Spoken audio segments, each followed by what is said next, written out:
Haleluya, puji Tuhan. Salam sejahtera dalam kasih Tuhan kita Yesus Kristus. Selamat sore, selamat kita bertemu kembali di dalam ibadah pada sore hari ini. Bapak, Ibu, dan Saudara yang dikasih Tuhan, mari kita akan segera mulai ibadah kita, dan kita akan nyanyikan satu pujian untuk mendasari pemberitaan firman Tuhan bagi kita sore hari ini. Mari kita naikkan satu pujian yang berkata, Tuhan penuhkanku dengan firman-Mu.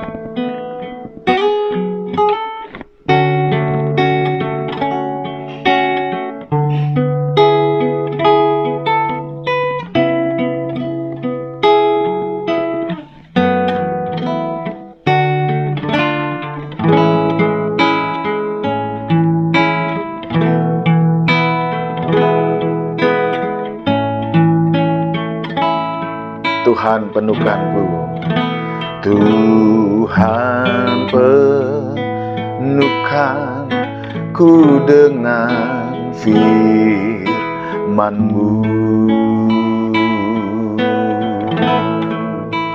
Tuhan penuhkanku dengan firman-Mu.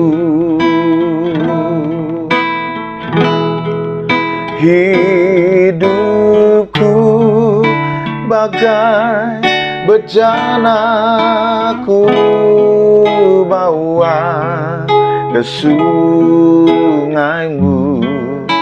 Tuhan penuhkanku dengan firman-Mu. Tuhan penuhkanku dengan firman-Mu.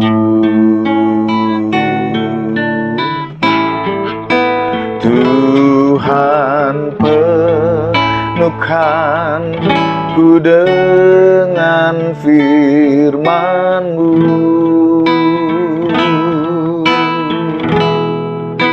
Hidupku bagai bejana, ku bawa ke sungai-Mu.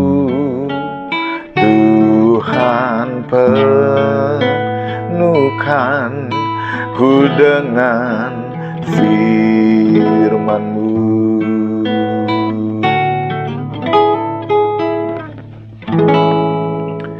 Bapak, Ibu, dan Saudara yang dikasih Tuhan, mari kita bersatu dalam doa.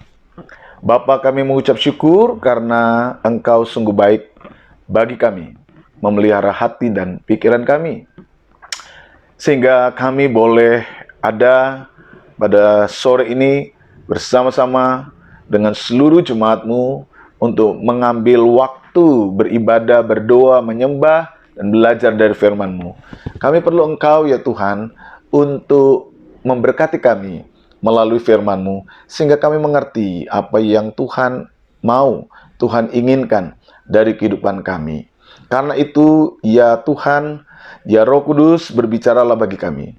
Siapkanlah hati dan pikiran kami, untuk kami dapat belajar, untuk kami dapat mendengar, untuk kami dapat dengan sungguh-sungguh hidup di dalam firman-Mu, melakukan setiap kehendak Tuhan di dalam hidup kami, sehingga kami dapat sungguh-sungguh menjadi anak-anak Tuhan yang semakin hari semakin hidup berkenan di hadapan Tuhan.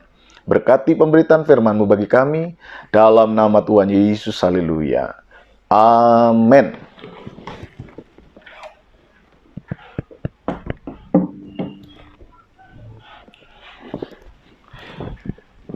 Puji Tuhan, Bapak, Ibu, dan Saudara yang dikasihi oleh Tuhan Yesus Kristus. Mari kita menyiapkan hati kita dan mempersiapkan diri kita untuk mendengar pemberitaan firman Tuhan. Pembacaan Alkitab sore ini saya ambil dari Kitab Kejadian pasal 13, ayat yang pertama sampai ayat yang ke-18.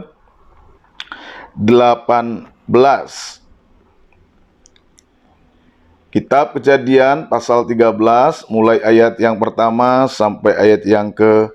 18. Saya akan bacakan bagi kita sekalian demikian. Maka pergilah Abram dari Mesir ke tanah Negeb dengan istrinya dan segala kepunyaannya, dan Lot pun bersama-sama dengan dia. Adapun Abram sangat kaya, banyak ternak, perak, dan emasnya. Ia berjalan dari tempat persinggahan ke tempat persinggahan, dari tanah Negeb sampai dekat Betel, di mana kemahnya mula-mula berdiri antara Betel dan Ai, ke tempat mezbah yang dibuatnya dahulu di sana. Disitulah Abram memanggil nama Tuhan. Juga Lot yang ikut bersama-sama dengan Abram mempunyai domba dan lembu dan kemah. Tetapi negeri itu tidak cukup luas bagi mereka untuk diam bersama-sama, sebab harta milik mereka amat banyak, sehingga mereka tidak dapat diam bersama-sama. Karena itu terjadilah perkelahian antara para gembala Abram dengan para gembala Lot. Waktu itu orang Kanaan dan orang Feris diam di negeri itu. Maka berkatalah Abram kepada Lot, janganlah kiranya ada perkelahian antara aku dan engkau, dan antara para gembalaku dan para gembalamu, sebab kita ini kerabat. Bukankah seluruh negeri ini terbuka untuk engkau? Baiklah, pisahkan dirimu daripadaku. Jika engkau ke kiri, maka aku ke kanan. Jika engkau ke kanan, maka aku ke kiri. Lalu Lot melayangkan pandangnya, dan dilihatnya lah bahwa seluruh lembah Yordan banyak airnya, seperti taman Tuhan, seperti tanah Mesir, sampai ke Zoar. Hal itu terjadi sebelum Tuhan memusnahkan Sodom dan Gomora. Sebab itu Lot memilih baginya seluruh lembah Yordan itu, lalu ia berangkat ke sebelah timur dan mereka berpisah. Abram menetap di tanah Kanaan, tetapi Lot menetap di kota-kota lembah Yordan dan berkemah di dekat Sodom. Adapun orang Sodom sangat jahat dan berdosa terhadap Tuhan. Setelah Lot berpisah daripada Abram, berfirmanlah Tuhan kepada Abram, pandanglah sekelilingmu dan lihatlah dari tempat engkau berdiri itu ke timur dan barat, utara dan selatan. Sebab seluruh negeri yang kau lihat itu akan kuberikan kepadamu dan kepada keturunanmu untuk selama-lamanya. Dan aku akan menjadikan keturunanmu seperti debu tanah banyaknya, sehingga jika seandainya ada yang dapat menghitung debu tanah, keturunanmu pun akan dapat dihitung juga. Bersiaplah, jalanilah negeri itu menurut panjang dan lebarnya, sebab kepadamulah akan kuberikan negeri itu. Sesudah itu Abram memindahkan kemahnya dan menetap di dekat pohon-pohon terbantin di Mamre, dekat Hebron, lalu didirikannya lah mezbah di situ bagi Tuhan. Puji Tuhan. Bapak, Ibu, dan Saudara yang dikasihi oleh Tuhan, tema firman Tuhan sore ini adalah pilihan yang terbaik. Saudara yang dikasihi oleh Tuhan Yesus Kristus, ada sebuah pepatah penting yang kita perlu dengan sungguh-sungguh perhatikan, bahwa hidup itu adalah pilihan. Saya pikir bahwa ungkapan ini sungguh-sungguh benar, karena seluruh kehidupan yang kita jalani, seluruh hidup yang kita langkahi bersama dalam setiap hari-hari kita, memang adalah sebuah kehidupan yang ditentukan oleh pilihan-pilihan kita. Sejak kita bangun tidur, sejak kita membuka mata, kita diperhadapkan kepada banyak pilihan-pilihan. Apakah mau segera mandi atau tidak mandi, atau segera sarapan atau tidak sarapan, atau mau menyusun rancangan ini dan itu atau tidak, dan sebagainya. Hidup kita dipenuhi dengan pilihan. Dan hal yang paling kita harus sungguh-sungguh sadari, bahwa pilihan-pilihan yang kita ambil itu sangat-sangat menentukan apa yang akan kita dapatkan atau apa yang akan kita hasilkan dari pilihan tersebut. Nah, Bapak, Ibu, dan Saudara yang dikasihi oleh Tuhan Yesus Kristus, jika memang pilihan itu adalah sesuatu yang memiliki konsekuensi yang tidak sederhana dalam setiap hidup kita, maka adalah sesuatu yang sangat penting jika kita kemudian memperhatikan, memahami nilai dari sebuah pilihan-pilihan hidup kita. Jika pilihan itu adalah sesuatu yang sangat menentukan apa yang akan kita nikmati, apa yang kita jalani, apa yang kita hadapi, maka upaya untuk memahami nilai dari sebuah pilihan adalah sesuatu yang penting. Pertanyaan-pertanyaan yang kemudian kita dapat ajukan dalam diri kita adalah, apa sih sebenarnya nilai dari pilihan yang saya ambil? Bagaimana kemudian saya dapat membangun pilihan seperti itu? Ini adalah sebuah contoh-contoh pertanyaan-pertanyaan yang penting untuk kita hadapi. Saudara yang dikasih oleh Tuhan Yesus Kristus, hal lain yang perlu untuk kita sungguh-sungguh perhatikan bahwa pilihan itu menunjukkan bahwa sebenarnya diri kita ada dalam sebuah titik, ya walaupun kita bisa sebut ini sebagai sebuah titik krisis, artinya bahwa pilihan ini menentukan apa yang akan saya hadapi. Sehingga kita menyebutnya ini sebagai sebuah titik krisis. Walaupun mungkin titik krisis ini tidak harus selalu dihadapi sebagai sebuah kegentingan, ya, tapi paling tidak kita memahami titik krisis ini menentukan kita mau ke A atau ke B, ya. Kita mau mengambil pilihan A atau mengambil pilihan B. Bisa saja dalam titik ini situasi krisisnya itu sangat besar sehingga kemudian berdampak besar, atau mungkin juga sebuah pilihan-pilihan yang sederhana. Namun kita perlu untuk sungguh-sungguh memperhatikan sesederhananya pilihan-pilihan kita tetap akan memiliki sebuah dampak besar. Apalagi kalau pilihan-pilihan diri kita itu kita sadari, kita pahami, memiliki sebuah dampak yang sangat menentukan, sebuah dampak yang tidak sederhana dalam diri kita, yang memiliki konsekuensi logis yang begitu besar dalam diri kita. Kita perlu dengan sungguh-sungguh kemudian memperhatikan pilihan-pilihan kita itu. Kalau kemudian hidup kita ini adalah sebuah pilihan, saudara, maka kita perlu dengan sungguh-sungguh memperhatikan hal itu. Apalagi di tengah situasi kehidupan yang seperti sekarang ini, pilihan-pilihan kita akan sangat menentukan bagaimana kemudian kita menjalani hidup kita hari ini. Pilihan-pilihan kita akan sangat menentukan seperti apa sebuah kondisi kehidupan yang akan kita jalani. Nah, bagaimana kemudian kita harus menempatkan diri kita? Bagaimana kemudian kita harus dengan sungguh-sungguh mempersiapkan diri kita terhadap berbagai pilihan-pilihan yang akan kita jalani. Mungkin pilihan terkait dengan pekerjaan saudara, mungkin pilihan terkait dengan sikap saudara, mungkin pilihan yang terkait dengan apa keputusan yang Anda harus ambil dalam menyikapi berbagai persoalan, berbagai masalah, berbagai kondisi di tengah-tengah kehidupan manusia. Nah, saudara yang dikasih oleh Tuhan Yesus Kristus, hidup kita hari-hari ini pun, mau tidak mau, ada di dalam sebuah kondisi di mana kita harus memilih.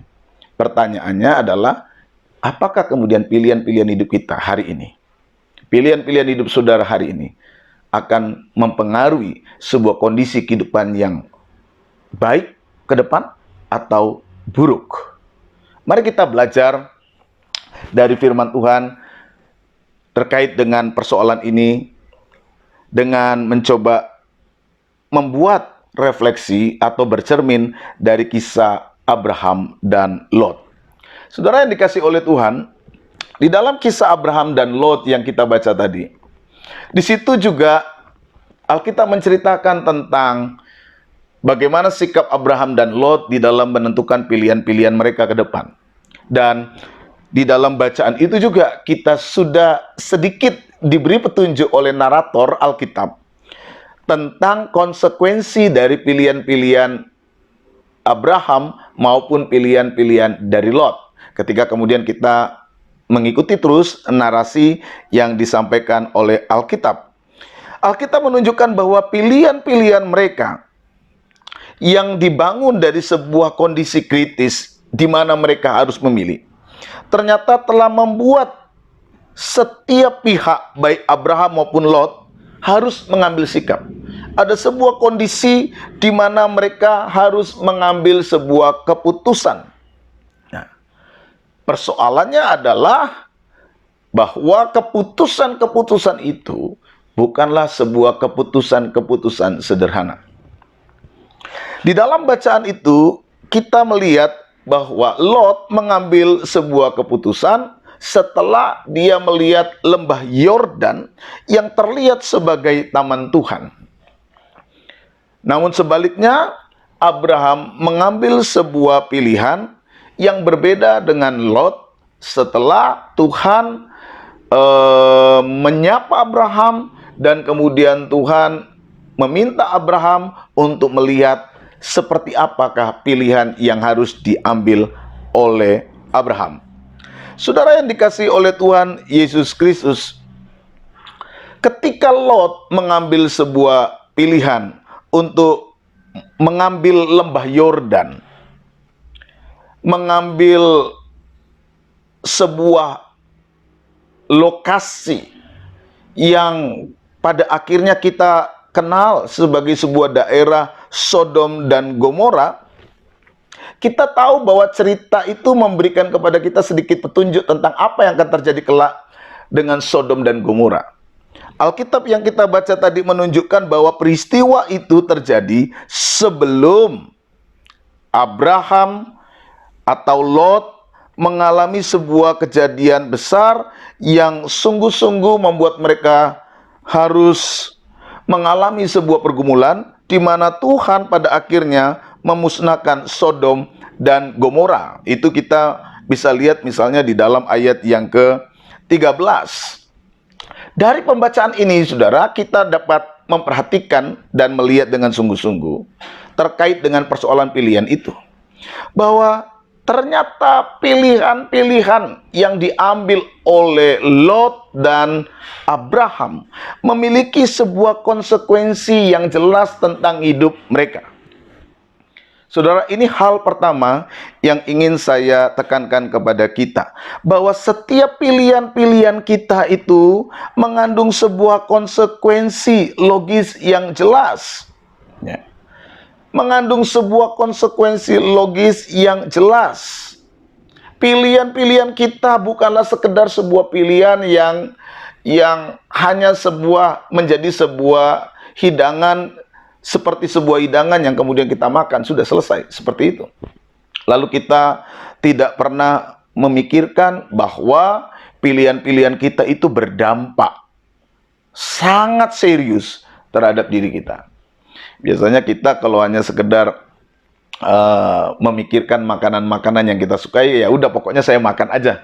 Kita kurang memikirkan konsekuensi logis dari makanan kita. Apakah makanan itu kemudian mengandung kolesterol jahat, atau makanan itu berdampak buruk pada makanan kita? Kalau kita sudah hobi, ya sudah kita makan saja. Kita jarang mempertimbangkan bahwa pilihan-pilihan kita itu punya konsekuensi logis.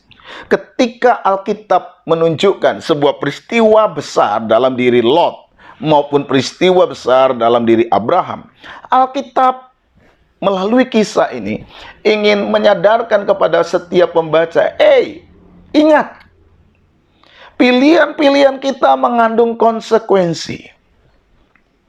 Saudara, hal pertama ini perlu kita pikirkan dengan sungguh-sungguh di tengah-tengah kehidupan kita. Apapun yang saudara pilih hari ini, itu ada konsekuensi.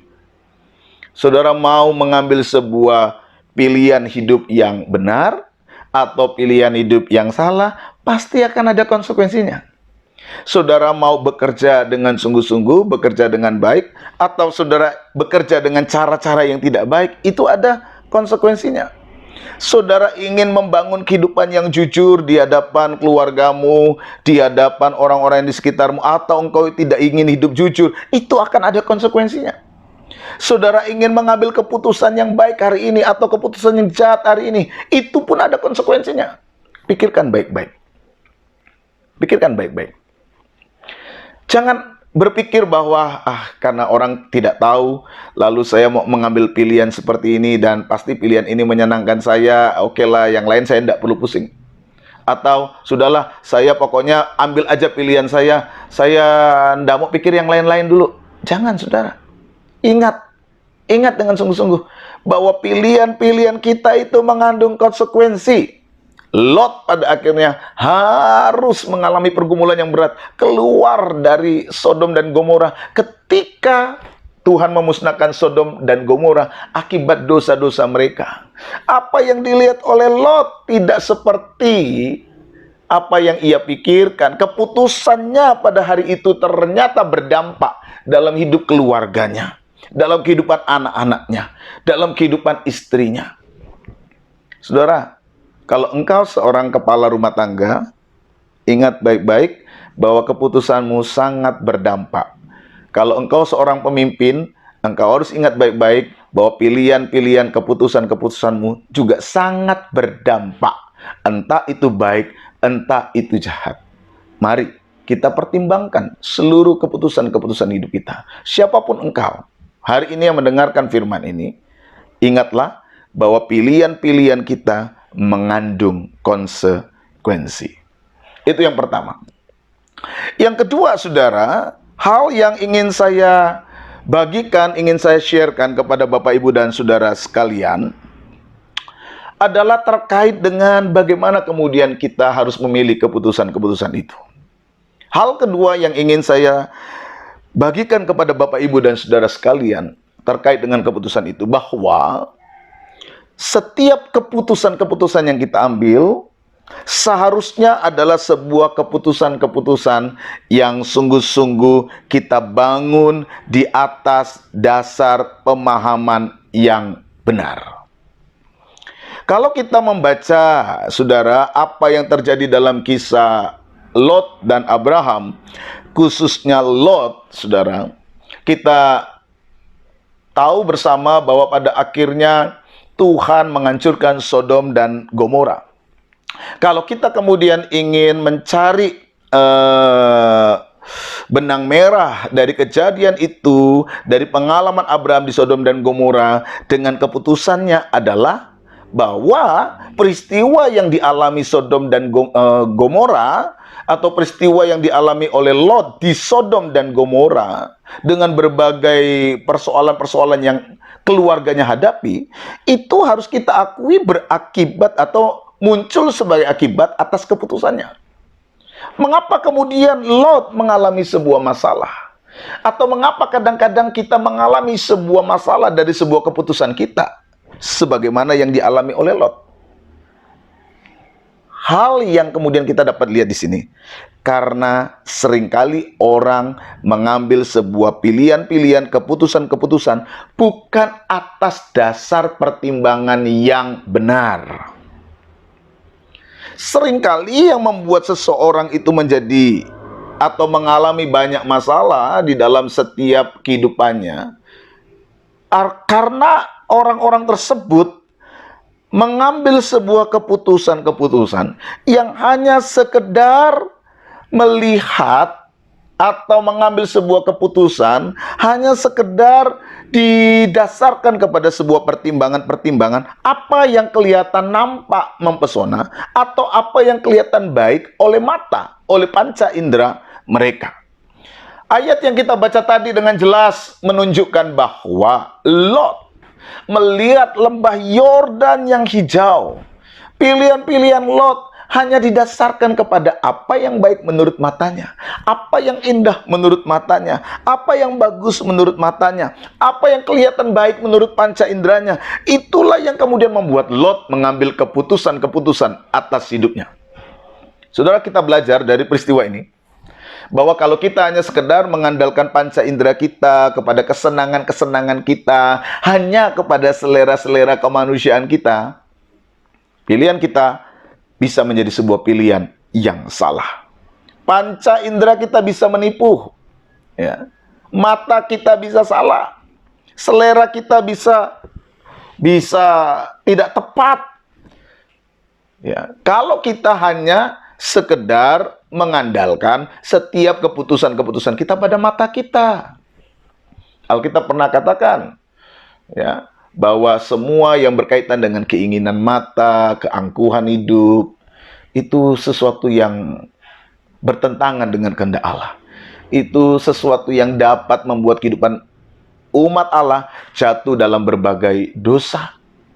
Kita tidak bisa mengandalkan mata kita. Dan kalau setiap keputusan-keputusan hidup kita hanya kepada apa yang menurut daging kita ini menyenangkan, hati-hati. Keputusan kita bisa salah. Keputusan kita bisa keliru. Dan ini yang terjadi dalam diri Lot. Ketika Abraham memberi kesempatan kepada Lot, Lot tidak mendasarkan pilihannya, ya, keputusannya kepada sesuatu dasar yang sungguh-sungguh tepat. Ini yang ingin disampaikan. Lot hanya melihat lembah Yordan itu hijau, subur, seperti taman Tuhan. Seperti taman Tuhan. Jadi kata seperti taman Tuhan ini adalah sebuah keadaan yang kelihatannya bagus, tetapi sebenarnya tidak. Kalau keputusan kita hanya sekedar didasarkan pada apa yang bagus menurut mataku, hati-hati saudara, engkau bisa keliru, engkau bisa salah, engkau bisa tersandung dengan keputusanmu. Dan kalau keputusan itu memiliki dampak yang besar, engkau sedang berada di dalam sebuah kondisi yang sulit. Jangan andalkan pilihan-pilihanmu, keputusan-keputusanmu, hanya karena seleramu, hanya karena apa yang kau sekedar lihat baik, menurut ukuran-ukuran kemanusiaanmu saja. Mata kita bisa menipu. Saya tidak katakan bahwa pasti seluruh apa yang kita ambil dengan keputusan berdasarkan mata dan pikiran kita salah. Enggak. Itu tidak salah. Ya, tidak salah. Tapi bisa salah. Tidak selalu salah, tapi bisa salah. Bisa salah. Apalagi kalau keputusan kita itu sekedar kepada apa yang nampak di luar. Kalau kita mengandalkan kepada apa yang nampak di luar dengan mengandalkan mata kita ini, ya saudara, kita tidak pernah tahu dalamnya, kita tidak pernah tahu seperti apa sih aslinya. Kita akan keliru, kita akan mudah tertipu. Ya. Saudara bisa punya pengalaman fata morgana, seakan-akan melihat air di kejauhan, tapi setelah didekati, oh enggak ada airnya, tertipu. Ya. Itu mata kita. Oleh karena itu, saudara, dalam berkaitan atau dalam hubungannya dengan pilihan, hati-hati dalam mengambil keputusan. Kesulitan, kesukaran, persoalan seringkali muncul akibat pilihan-pilihan yang hanya didasarkan kepada apa yang kita anggap baik menurut mata kita. Karena itu yang kedua tadi, kita diingatkan oleh pembacaan ini. Ambillah pilihan-pilihan yang sungguh-sungguh tepat. Dan bukan hanya sekedar mengandalkan kepada apa yang terlihat oleh panca indera kita semata. Karena panca indera kita dapat menipu. Nah, kalau begitu, bagaimana sebuah pilihan-pilihan kita menjadi sebuah pilihan-pilihan yang tepat? Bagaimana pilihan-pilihan kita menjadi sebuah pilihan-pilihan yang benar? Nah, hal yang ketiga yang ingin saya sampaikan dan bagikan kepada saudara sore hari ini adalah dengan mengambil contoh Abraham. Apakah itu? Abraham membangun sebuah pilihan dengan cara menempatkan dirinya dari sudut pandang sang penyelenggara hidup, yaitu Allah. Abraham mengambil sebuah pilihan hidup yang paling mendasar dalam dirinya ketika Allah menyuruh Abraham mengangkat kepalanya, mengangkat matanya. Abraham, lihatlah. Lihatlah.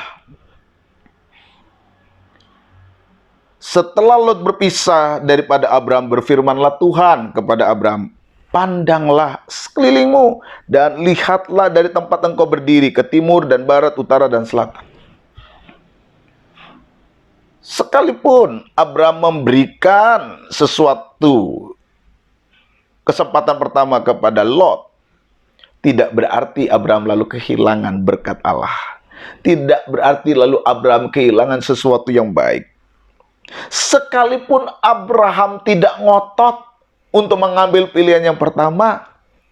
Sekalipun Abraham tidak mau mengambil sebuah kesempatan untuk mengambil bagian yang pertama, Abraham tidak kehilangan berkat dari Allah yang luar biasa. Sekalipun Abraham tahu bahwa Lot hanya meninggalkan sebuah bagian yang kelihatan tidak subur dalam hidupnya, Abraham juga tidak akan kehilangan sebuah semangat untuk menjalani pilihan hidupnya. Ketika dia tahu bahwa Allah menyuruh Abraham untuk melihat.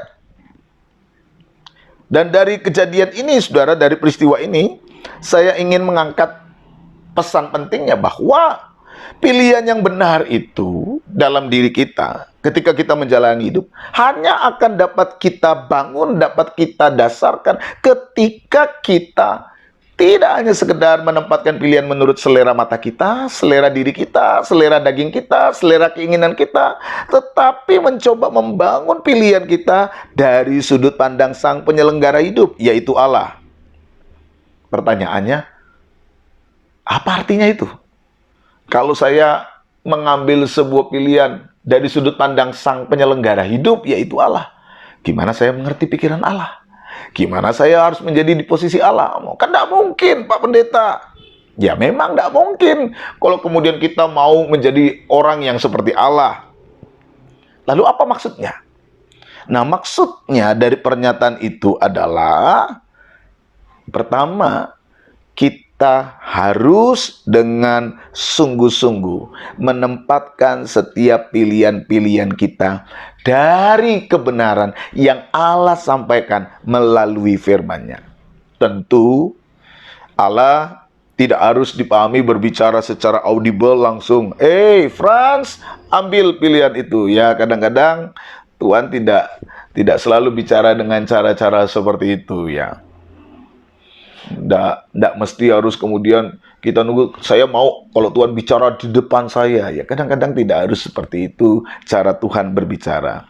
Tetapi paling tidak, saudara, sebagai orang beriman, kita tahu bahwa hidup kita adalah hidup yang didasarkan kepada kebenaran firman Tuhan.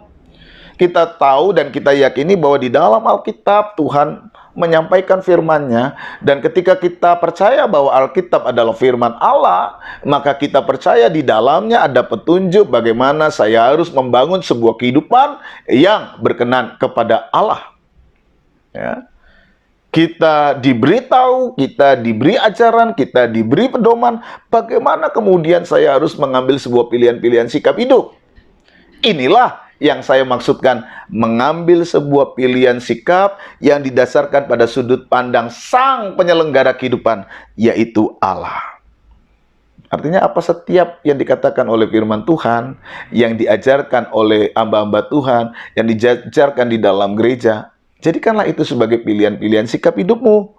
Karena itu adalah wujud kepercayaan kita kepada Allah yang sudah menyampaikan kehendaknya melalui firman-Nya.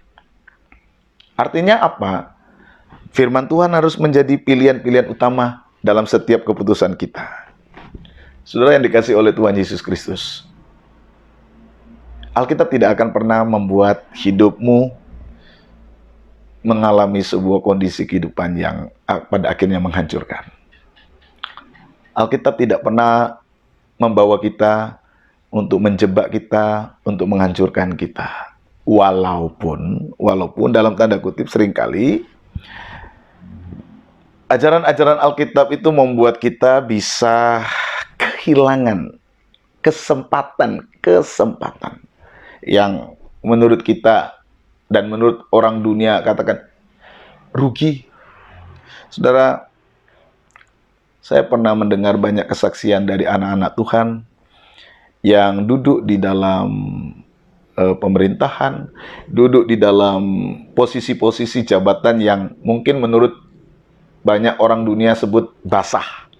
Dia bisa mendapatkan banyak, dia bisa mendapatkan uang, dia bisa mendapatkan harta lebih daripada apa yang sebenarnya bisa didapatkan oleh orang lain. Karena posisi-posisi yang sangat menentukan, posisi-posisi yang sangat penting, posisi-posisi yang dapat membuat dia dapat mengeruk, dapat mencari uang, harta dengan sebanyak-banyaknya. Tetapi banyak juga, saudara, dari kesaksian-kesaksian itu saya melihat anak-anak Tuhan yang berpegang teguh kepada kebenaran firman Tuhan. Dia tidak memberi ruang kepada hal-hal yang jahat. Dia tidak memberi ruang kepada hal-hal yang tidak baik. Dia tidak mau mengambil sebuah keputusan-keputusan, pilihan-pilihan yang hanya didasarkan kepada kepentingan-kepentingan, keinginan-keinginan mata, keinginan-keinginan tubuhnya, keinginan-keinginan kemanusiaannya.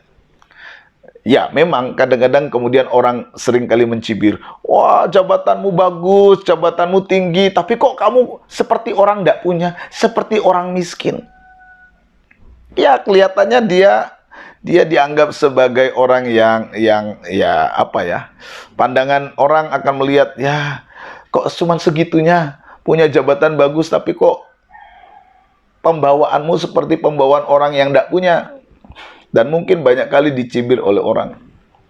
Tetapi saudara, dari kesaksian-kesaksian hidup mereka, mereka berkata bahwa pilihan-pilihan mereka bukan didasarkan pada apa yang mungkin banyak diambil oleh orang. Mereka cukup merasa menikmati ketenangan, menikmati kenyamanan, menikmati sukacita atas setiap berkat demi berkat yang Tuhan berikan. Walaupun tidak harus dengan memperkaya dirinya. Apa kemudian mereka kehilangan sukacita? Tidak. Ternyata hidup mereka berbahagia. Bahkan karirnya semakin naik. Ya. Karirnya semakin bagus. Karena di dalam diri orang ini ada integritas, ada kejujuran, ada sebuah kualitas kehidupan yang luar biasa. Dan hal yang perlu kita perhatikan adalah kualitas itu tidak akan pernah tertutupi oleh apapun. Mungkin orang melihat kita biasa-biasa, tapi kualitas kehidupan orang benar itu tidak akan pernah tertutupi apapun. Akan ada kebajikan, akan ada kemurahan yang selalu mengikuti orang-orang benar itu. Seperti Abraham. Abraham tidak langsung karena pilihannya cuma satu. Wah, kalau saya tidak pilih lembah Yordan, aku tidak dapat apa-apa. Tapi Abraham tidak takut. Abraham menunggu bagaimana Tuhan berkata kepadanya. Dan ketika Tuhan yang menyuruh Abraham, Abraham lihatlah, jalanilah. Abraham yakin, dimanapun dia berada, mau di tempat gersang sekalipun, kalau Tuhan yang berkata, Tuhan yang meminta, Tuhan yang menuntun. Saudara lihat bagaimana kesaksian kehidupan Abraham. Dia menjadi orang yang luar biasa. Sementara Lot sudah memilih lembah Yordan yang kelihatannya seperti taman Tuhan. Namun, di dalam kisah hidupnya kita melihat istrinya jadi tiang garam. Dia akhirnya hidup dengan kondisi yang sangat-sangat buruk. Dia harus jatuh dalam dosa dengan anak-anaknya. Dan kita melihat akhir kehidupan Lot tidak sebaik dengan apa yang terjadi dalam diri seorang Abraham. Itu tidak bisa kita pungkiri. Sangat juga ditentukan oleh keputusan-keputusan hidup kita. Bapak, Ibu, dan Saudara yang dikasihi oleh Tuhan, saya akan mengakhiri khotbah ini dengan satu kesimpulan. Pilihan kita harus kita ambil dengan pilihan yang terbaik. Jangan engkau berpikir bahwa pilihanmu itu sebuah pilihan ya biasa, tidak mengandung dampak apa-apa. Ingat, setiap pilihan itu punya konsekuensi. Karena itu, saudara, jangan mengandalkan dasar pilihan-pilihan kita hanya kepada hal-hal yang sifatnya sementara, hal-hal yang terlihat mata, hal-hal yang didasarkan pada hawa nafsu kita. Tapi ambillah keputusan kepada sesuatu yang bernilai kekal, bernilai kebenaran yang sejati, yaitu firman Tuhan. Engkau akan melihat bagaimana Tuhan akan membimbingmu, memimpinmu dalam setiap keputusan-keputusan hidup yang sesuai dengan firman-Nya. Kebajikan, kemurahan akan mengikutimu sepanjang masa. Perhatikan pilihanmu, ambil pilihan yang terbaik dalam hidupmu, supaya engkau tidak menyesal.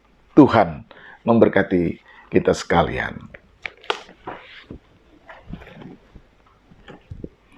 Mari kita naikkan suatu pujian, mataku tertuju padamu, dan kita akan menutup doa untuk pemberitaan firman Tuhan.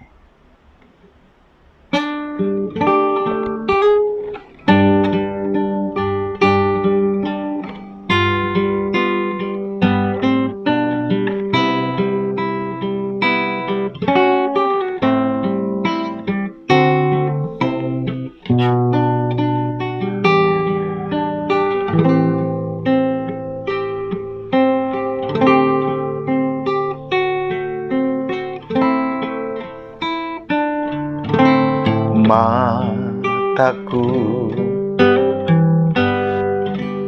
tertuju padamu, segenap hidupku ku serahkan padamu. Bimbing aku masuk rencanamu, untuk membesarkan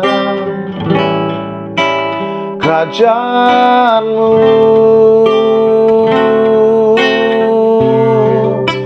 Ku mau mengikuti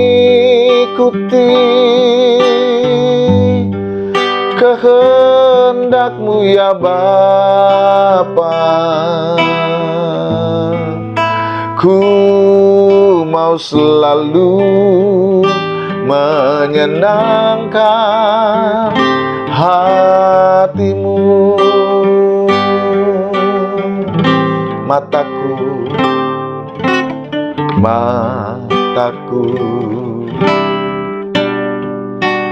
tertuju padamu, segenap hidupku ku serahkan padamu. Bimbing aku masuk rencana-Mu,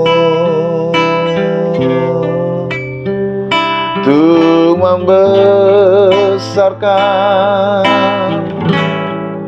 kerajaan-Mu. Ku mau mengikuti kehendak-Mu ya Bapa. Ku mau selalu menyenangkan hati-Mu. Ku mau mengikuti, ku mau mengikuti kehendak-Mu ya Bapa. Ku mau selalu menyenangkan hati-Mu.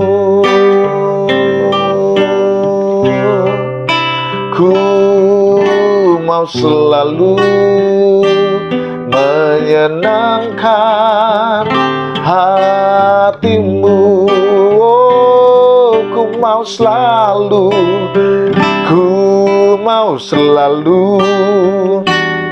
menyenangkan hati-Mu.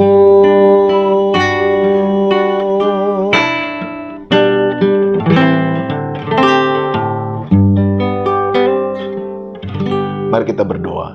Bapa, terima kasih buat firman yang sudah kami dengarkan, buat kebenaran yang sudah kami nikmati. Kami percaya bahwa firman itu akan meneguhkan setiap kehidupan kami.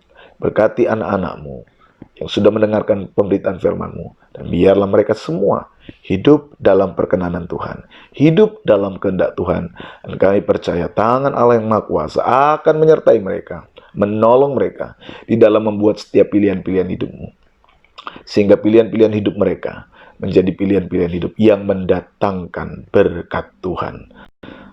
Turunkanlah berkat-Mu atas kehidupan kami semua, dan tolonglah kami untuk kami dapat melakukan dengan baik. Sekarang kami mohon tangan berkat-Mu dicurahkan atas kami sekalian.